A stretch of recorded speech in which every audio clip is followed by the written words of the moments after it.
So what's the difference between brown fat cells and white fat cells? That's an awesome question. So for starters, we've known about brown fat cells for a long time. However, it wasn't until a little over 20 years ago that we discovered that adult humans actually still have brown fat cells. Before then, we thought that only babies had brown fat cells and they sort of faded as we grew older.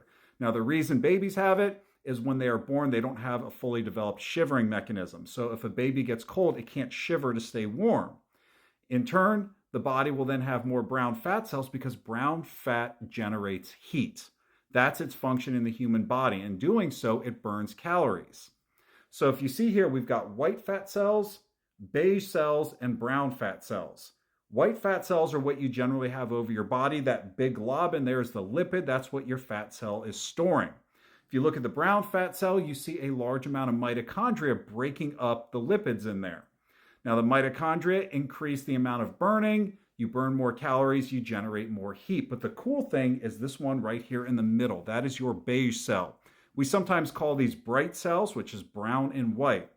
These are basically white fat cells that have been influenced to behave like a brown fat cell. Now, the more beige fat cells that your body has, the more calories you are going to burn. So obviously we thought, how can we use this therapeutically? Now, this question comes from a video I made about an ingredient called PQQ, pyrroloquinoline quinone, which is a really cool ingredient that I added into my formula Longevity, which the whole purpose of this formula is to increase the browning of white fat cells in the human body. Now, PQQ is proven to induce the browning of white adipose tissue, which again will help you burn more calories, but it will also improve your health in other ways like increasing insulin sensitivity. So you have less body fat, better insulin sensitivity, generally feel better. So this is an awesome question. I hope this helped answer it.